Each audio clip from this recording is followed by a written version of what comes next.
Assalomu alaykum, hurmatli tomoshabinlar. Bugun men pensiya olayotgan, pensiyaga chiqishga tayyorlanayotgan yoki oilasida pensioner bor har bir inson uchun juda muhim masalani tushuntirib beraman. Gap bir iyuldan boshlab pensionerlar uchun kuchayadigan yangi talablar, hujjatlarni tartibga keltirish, ma'lumotlarni tasdiqlash va pensiya to'lovida uzilish bo'lmasligi uchun bajarilishi kerak bo'lgan ishlar haqida ketmoqda. Bu mavzu menga aloqasi yo'q deb o'ylamang. Chunki bitta noto'g'ri raqam. Eski pasport ma'lumoti bank kartasidagi muammo yoki yashash manzili bo'yicha aniqlik kiritilmagani pensiya kechikishiga sabab bo'lishi mumkin. Men bugun sizga oddiy tilda kimlar tayyorlanishi kerak, kimlar xavotir olmasa bo'ladi, qaysi hujjatlar kerak, qayerga murojaat qilish lozim va eng ko'p uchraydigan xatolar nimaligini batafsil aytib beraman. Videoni oxirigacha ko'ring. Chunki oxirida men pensionerlar uchun amaliy tekshiruv ro'yxatini beraman. Hozirning o'zida kanalga obuna bo'ling, videoga like bosing. Chunki bunday ma'lumotlar ko'pchilikning pulini, vaqtini va asabini saqlab qoladi. Avval pensiya tizimida ko'p ishlar, qog'oz hujjatlar, mahalla ma'lumotnomasi, ish staji daftarchasi va pensiya jamg'armasiga olib borilgan arizalar asosida yuritilar edi. Ya'ni odam pensiyaga chiqayotganda mehnat daftarchasini, pasportini, ish joyidan ma'lumotnomalarini olib borar. Mutaxassislar esa shu hujjatlar asosida stajni hisoblar, ish haqini aniqlar va pensiya tayinlar edi. Pensiya tayinlangandan keyin esa ko'pchilik endi hammasi tugadi.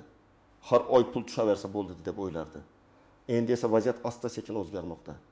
Davlat organlari o'rtasida elektron ma'lumot almashinuvi kuchaymoqda. Pasport ma'lumotlari, yashash manzili, bank rekvizitlari, ish staji, soliq to'lovlari, nogironlik holati, vafot etganlik yoki chet elga doimiy chiqib ketganlik kabi ma'lumotlar elektron bazalar orqali tekshiriladi. Bu yaxshi tomoni bilan to'lovlarning adolatli bo'lishiga, ortiqcha qog'ozbozlik kamayishiga xizmat qiladi. Lekin ikkinchi tomoni ham bor. Agar bazalarda siz haqingizdagi ma'lumot noto'g'ri, eski yoki bir-biriga mos kelmasa, pensiya bo'yicha savol tug'ilishi mumkin. 1 iyuldan keyingi asosiy talab shundan iboratki, pensionerlar o'z shaxsiy ma'lumotlari, bank kartasi, yashash joyi, hujjatlari va pensiya tayinlanishiga asos bo'lgan ma'lumotlar to'g'ri ekanini oldindan tekshirishi kerak. Men bu yerda odamlarni qo'rqitish uchun emas, balki ogohlantirish uchun gapiryapman. Chunki amaliyotda eng katta muammo qonunning o'zidan emas, odamning hujjatida mayda xato borligidan kelib chiqadi. Masalan, pasportda ism Abdulla deb yozilgan, eski mehnat daftarchasida esa Abdullo deb ketgan bo'lishi mumkin. Yoki tug'ilgan sana bitta hujjatda 1959 yil 20 mart, ikkinchisida 1959 yil 20 mart deb yozilgan bo'ladi. Yoki odam bank kartasini almashtirgan, lekin pensiya to'lanadigan rekvizitni yangilatmagan. Shunday vaziyatlarda pul butunlay yo'qolmaydi, lekin to'lov kechikishi, qayta tekshiruv bo'lishi pensioner idora yurishiga to'g'ri kelishi mumkin. Endi kimlar eng avvalo e'tiborli bo'lishi kerakligini birma-bir tushuntiraman. Birinchi navbatda yaqinda pasportini yoki ID kartasini almashtirgan pensionerlar hujjatlarini tekshirishi shart. Chunki yangi hujjat olinganda seriya va raqam o'zgaradi. Agar bankda, pensiya jamg'armasida yoki boshqa bazalarda eski hujjat ma'lumoti qolib ketgan bo'lsa, avtomatik tekshiruvda nomuvofiqlik chiqishi mumkin. Misol uchun, 68 yoshli otaxon har oy 1 million 220 ming so'm pensiya oladi. U aprel oyida eski pasportni ID kartaga almashtirdi. Lekin bankka ham, pensiya bo'limiga ham bu haqda xabar bermadi. Iyuldan keyin tizim ma'lumotlarini solishtirganda shaxs tasdiqlanishi kechikishi mumkin. Oqibatda pensiya bir necha kun kech tushadi. Pul bekor qilinmaydi, lekin otaxon dori olish kerak bo'lgan kunda pul tushmasa, bu juda katta noqulaylik tug'diradi. Ikkinchi guruh bu bank kartasini almashtirganlar. Hozir ko'p pensionerlar pensiyani plastik karta orqali oladi. Karta muddati tugagan, yo'qolgan. Yangi karta ochilgan yoki boshqa bankka o'tilgan bo'lsa, albatta rekvizitni yangilash kerak. Ba'zi odamlar karta o'sha bankniki-ku avtomatik tushaveradi deb o'ylaydi. Lekin har doim ham shunday emas.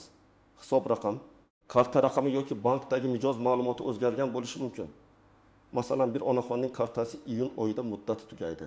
U yangi karta oladi. Lekin pensiya to'lovini qabul qiladigan hisob raqami eski karta bilan bog'liq bo'lib qolgan. Iyul oyida pensiya jo'natiladi, lekin bank tomonidan qaytish yoki ushlanib qolishi mumkin. keyin onaxon bankka boradi. Bank pensiya jamg'armasiga boring deydi. Pensiya jamg'armasi esa bank rekvizitingizni olib keling deydi. Aslida bu muammoni oldindan bitta ariza bilan hal qilish mumkin edi. Uchinchi guruh bu yashash manzilini o'zgartirgan pensionerlar.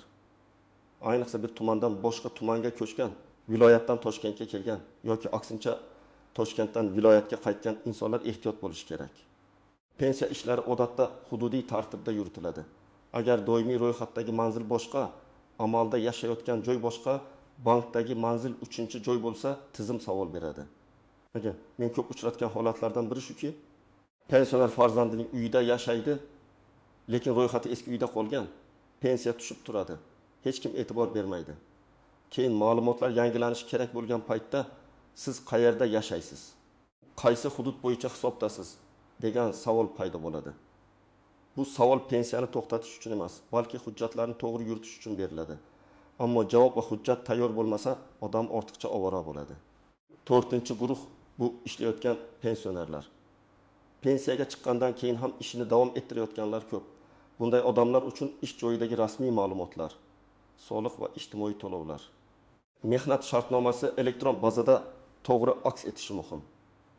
Agar pensioner rasmiy ishlayotgan bo'lsa, bu yashiriladigan narsa emas. Aksincha rasmiylik keyingi hisob-kitoblarda ayrim qo'shimcha huquqlarda muhim bo'lishi mumkin.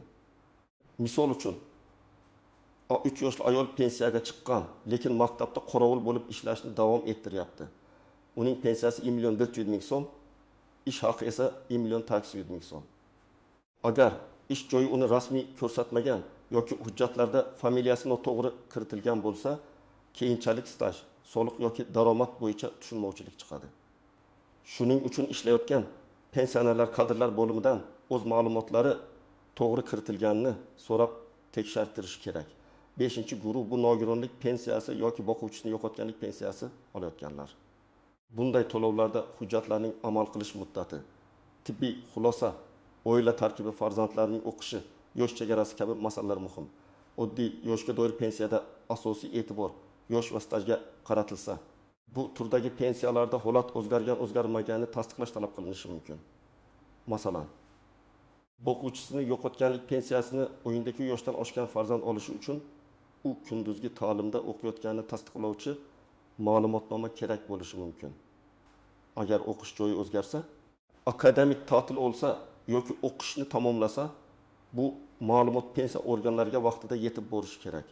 Aks holda ortiqcha to'lov hisoblanib, keyin qaytarish talabi paydo bo'lishi mumkin. Bu pensioner oilalar uchun juda og'ir holat. Kimlar unchalik xavotir olmasligi mumkin?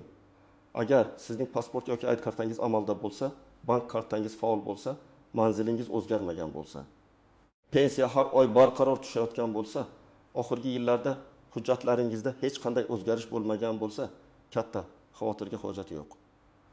Lekin men baribir kamida bir marta ma'lumotlaringizni tekshirtirishni maslahat beraman. Chunki tekshirtirish muammo borligini anglatmaydi, balki muammo chiqmasligi uchun oldindan ehtiyot chorasi hisoblanadi. Endi nozik joylar, istisnolar va ko'pchilik bilmaydigan jihatlarga o'tamiz. Birinchi muhim nuance. Pensiya bo'yicha talablar hamma uchun bir xil ko'rinsa ham, har bir odamning vaziyati alohida baholanadi. Masalan, 2 odam bir xil yoshda, bir xil mahallada yashaydi. Ikkalasi ham 1.300.000 so'm pensiya oladi. Lekin birining pensiyasi oddiy yoshga doir, ikkinchisiniki imtiyozli staj asosida tayinlangan bo'lishi mumkin.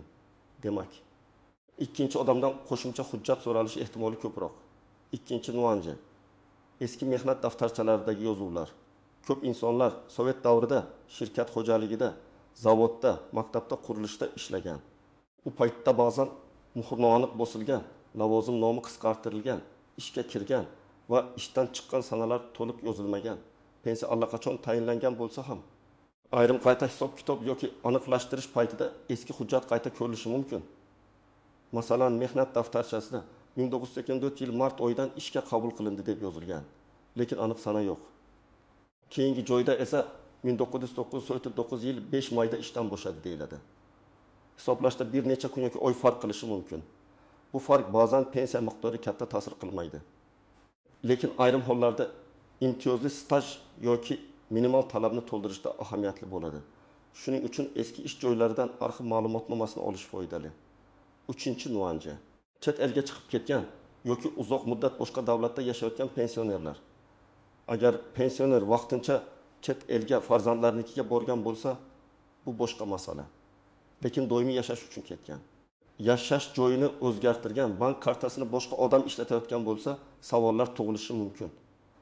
Pensiya shaxsning o'ziga tegishli to'lov bo'lgani uchun u bilan bog'liq vakolatnoma. Tiriklikni tasdiqlash yoki boshqa hujjatlar talab qilinishi mumkin. 4-nuanca pensiyani boshqa odam olib berishi. Ko'p holatda pensioner kasal, yura olmaydi yoki uzoqda yashaydi, pensiyani farzandi. Nabirasi yoki qo'shnisi olib beradi. Agar bu rasmiy vakolatnoma asosida bo'lsa, muammo kamroq. Lekin karta onamniki, kodini men bilaman, o'zim yechib beraman degan tartib xavfli. Chunki karta egasi vafot etsa, boshqa joyga ketsa yoki to'lov bo'yicha tekshiruv bo'lsa, pulni kim olgani bo'yicha savollar paydo bo'ladi. Men bunday holatda doim shuni aytaman. Agar pensioner o'zi bankka bora olmasa, qonuniy vakolatnoma rasmiylashtiring. Notarius orqali zarur hollarda uyga chaqirish orqali yoki tegishli tartibda vakillik huquqini tasdiqlang. Bu nafaqat davlat uchun, balki farzandlarning o'zi uchun ham himoya. Ertaga aka-uka, opa-singillar o'rtasida onamning pensiyasini kim olgan degan nizolar chiqmasligi uchun ham hamma narsa hujjatli bo'lishi kerak. 5-nuanca ortiqcha to'lov. Ba'zan odam pensiyani olayotgan paytda biror holat o'zgaradi. Lekin u bu haqda xabar bermaydi. Masalan, o'quvchisini yo'qotganlik pensiyasi oluvchi talaba o'qishni tashlaydi. Lekin pensiya kelishda davom etadi. Yoki nogironlik bo'yicha belgilangan muddat tugaydi. Qayta ko'rikdan o'tish kechikadi. Keyin bir necha oy o'tib ortiqcha to'lov aniqlanadi va qaytarish masalasi qo'yiladi. Bu yerda men bilmagan edim degan gap har doim ham yordam bermaydi. Chunki ko'p hollarda to'lov oluvchi o'z holatidagi muhim o'zgarishlarni tegishli organga bildirishga majbur. Shuning uchun pensiya turini yaxshi tushunish kerak. Yoshga doir pensiya bir tartib, nogironlik pensiyasi boshqa tartib. O'quvchisini yo'qotganlik pensiyasi yana boshqa tartib. Har birining o'z sharti, muddati va tasdiqlovchi hujjatlari bor. 6-nuanca pensionerning familiyasi yoki oilaviy holati o'zgargan bo'lsa, erkaklarda bu kam uchraydi. Ayollarda esa nikoh, ajrashish yoki hujjatlarni almashtirish sabab familiya o'zgarishi mumkin.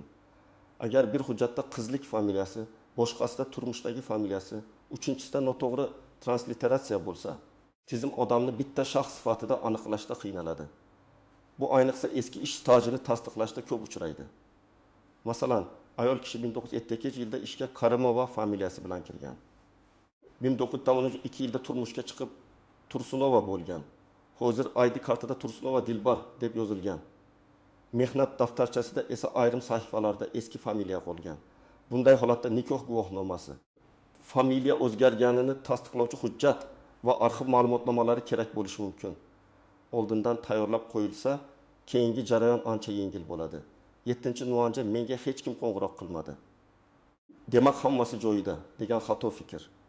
Davlat organlari har bir pensionerga alohida qo'ng'iroq qilib chiqishi shart emas. Ko'p xabarlar elektron tizimlar, mahalla, bank, SMS yoki rasmiy e'lonlar orqali beriladi. Shuning uchun pensionerning o'zi yoki uning farzandlari va yaqinlari ham hushyor bo'lishi kerak. Ayniqsa telefon raqami o'zgargan bo'lsa, SMS xabarlar eski raqamga ketib qolishi mumkin. Endi eng muhim qismga keldik. Nima qilish kerak? Men sizga oddiy, bosqichma-bosqich yo'l xaritasini aytaman. Birinchi qadam, shaxsiy hujjatlaringizni tekshiring. ID karta yoki pasportingiz amal qilish muddatini ko'ring. Ism, familiya, otasining ismi, tug'ilgan sana va JSHSHR raqami to'g'ri yozilganiga e'tibor bering. Agar hujjatda xato bo'lsa, uni mayli yuraveradi deb qoldirmang. Chunki bugun mayda ko'ringan xato ertaga pensiya, bank, meros yoki tibbiy xizmatda katta muammoga aylanishi mumkin. Ikkinchi qadam, bank kartangizni tekshiring. Karta muddati tugamaganmi, bloklanmaganmi, SMS xabar ulanganmi, PIN kodni boshqa odamlar bilmaydimi? Pensiya aynan qaysi hisobga tushayotganini bilasizmi? Shularni aniqlang. Bankka borganda men pensiya olaman, iyuldan oldin kartam va hisob raqamim bo'yicha muammo yo'qligini tekshirib bering deb ayting. Agar yangi karta olgan bo'lsangiz, pensiya bo'limiga rekvizitni yangilash kerakmi yoki yo'qmi? Albatta so'rang. 3-qadam, pensiya jamg'armasining tuman yoki shahar bo'limiga murojaat qilib, shaxsiy pensiya ishingizdagi ma'lumotlarni tekshirtiring. Bunda sizdan odatda shaxsni tasdiqlovchi hujjat, bank rekviziti, zarur bo'lsa mehnat daftarchasi yoki arxiv ma'lumotnomalari so'raladi. Agar o'zingiz bora olmasangiz, yaqinlaringiz orqali qanday tartibda murojaat qilish mumkinligini oldindan so'rab oling. 4-qadam, yashash manzilingizni aniqlashtiring. Doimiy ro'yxat qayerda, amalda qayerda yashaysiz? Pensiya qaysi hudud bo'yicha yuritiladi? Bu savollarga aniq javob bo'lishi kerak. Agar boshqa tumanga ko'chgan bo'lsangiz, pensiya ishingizni ko'chirish talab qilinadimi, yo'qmi? Tegishli bo'limdan so'rang. Bu jarayonni oxirgi kunga qoldirmang. Chunki navbat hujjat yetishmasligi yoki qo'shimcha tekshiruv vaqt oladi. 5-qadam, eski hujjatlarni yig'ib qo'ying. Mehnat daftarchasi, ish joyidan ma'lumotnomalar, arxiv hujjatlari, harbiy xizmatga oid hujjat, nikoh guvohnomasi, familiya o'zgarganini tasdiqlovchi hujjat, nogironlik bo'yicha tibbiy xulosa boqishni yo'qotganlik bo'yicha guvohnomalar, bularning hammasi tartibli papkada tursin. Hujjat kerak bo'lgan paytda qayerga qo'ygan edim deb izlab yurmaslik uchun har birini alohida faylga solib qo'ying. 6-qadam, telefon raqamingizni yangilang. Bankda, pensiya bo'limida va boshqa rasmiy xizmatlarda sizga tegishli telefon raqami ishlayotgan bo'lishi kerak. Agar raqam farzandingiz nomida bo'lsa ham xabarlar kelishini kuzatib boring. Firibgarlardan ehtiyot bo'ling. Hech qachon telefon orqali kelgan odamga karta raqami, SMS kod, PIN kod yoki pasport nusxasi yubormang. Rasmiy xodimlar sizdan SMS kod so'ramaydi. 7-qadam, agar siz ishlayotgan pensioner bo'lsangiz, ish joyingizdagi kadrlar bo'limiga boring. Mening ism, familiyam, JSH raqamim, mehnat shartnomam va soliq ma'lumotlarim to'g'ri kiritilganmi deb so'rang. Bu savol uyat emas. Aksincha, o'z huquqingizni bilganingizni ko'rsatadi. Ish joyidagi bitta xato keyinchalik pensiya bo'yicha qayta hisoblashda yoki boshqa imtiyozlarda pand berishi mumkin. 8-qadam, agar pensioner yura olmasa, oldindan yordam tartibini o'rganing. Uyga borib xizmat ko'rsatish, vakolatnoma, notarial tasdiq, ijtimoiy xodim yoki mahalla orqali yordam olish imkoniyatlari bo'lishi mumkin. Eng katta xato kasal odamni hujjat uchun issiqda, sovuqda navbatga olib borish. Avval telefon qilib yoki yaqinlaringiz orqali tartibni so'rang, keyin harakat qiling. 9-qadam, ariza yozganda aniq yozing. Masalan, mening pensiya to'lovim bo'yicha shaxsiy ma'lumotlarim, bank rekvizitim va yashash manzilimni tekshirib berishingizni so'rayman deb yozish mumkin. Agar karta o'zgargan bo'lsa, yangi bank rekvizitimni pensiya to'loviga biriktirib berishingizni so'rayman deb yoziladi. Agar staj bo'yicha masala bo'lsa, mehnat stajimni tasdiqlovchi hujjatlarimni pensiya ishimga qo'shib qo'yishingizni so'rayman deb ko'rsatish kerak. 10-qadam, har bir topshirgan hujjatingizdan nusxa olib qo'ying. Ariza topshirsangiz qabul qilingan sanasi, kim qabul qilgani yoki ro'yxat raqam bo'lsa yozib oling. Bu keyinchalik men topshirgan edim degan gapni isbotlashga yordam beradi. Og'zaki gap bilan cheklanib qolmang. Rasmiy masalada rasmiy iz bo'lishi kerak. Men yana bir muhim narsani alohida aytaman. Pensionerlarning farzandlari va nabiralari ham bu ishda yordam berish kerak. Ko'pincha otaxon, onaxonlar hujjat, bank, elektron tizim, SMS, ID karta kabi masalalarda qiynaladi. Ular butun umr ishlagan, jamiyatga foyda bergan insonlar. Endi biz ularga 2 soat vaqt ajratib, hujjatini tekshirtirib, kartasini yangilatib, kerakli bo'limga olib borib qo'ysak, bu juda katta savob va amaliy yordam bo'ladi. Xulosa qilib aytsam, 1 iyuldan pensiya bo'yicha eng muhim masala hujjatlar, shaxsiy ma'lumotlar, bank rekvizitlari va yashash manzili to'g'ri bo'lishidir. Kimning ma'lumoti tartibli bo'lsa, odatda katta muammo bo'lmaydi. Kimda pasport almashgan, karta o'zgargan, manzil almashgan, staj hujjatlarida farq bor. Nogironlik yoki boquvchini yo'qotganlik bo'yicha muddatli hujjatlar bor bo'lsa, albatta oldindan harakat qilish kerak. Men sizga maslahat beraman. Bugunoq pasportingizni, kartangizni, telefon raqamingizni, yashash manzilingizni va pensiya hujjatlaringizni tekshirib chiqing. Kerak bo'lsa, pensiya jamg'armasi bo'limiga, banka yoki mahallaga murojaat qiling. Oxirgi kunga qoldirmang. Chunki pensiya kechikishi pensioner uchun oddiy noqulaylik emas. Ba'zan dori-darmon, oziq-ovqat va kundalik hayot bilan bog'liq jiddiy muammo hisoblanadi. Agar sizning oilangizda pensioner bo'lsa, bu videoni ularga yuboring. Izohlarda yozing. Siz pensiyani karta orqali olasizmi naqd shaklidami? Hujjatlaringizda oldin muammo bo'lganmi? Iyuldan oldin nimalarni tekshirmoqchisiz? Fikringiz boshqalarga ham foyda beradi. Videoga like bosing. kanalga obuna bo'ling va bildirishnomani yoqib qo'ying. Men esa siz uchun pensiya, nafaqa, huquqiy talablar va ijtimoiy to'lovlar bo'yicha eng muhim ma'lumotlarni oddiy tilda tushuntirishda davom etaman.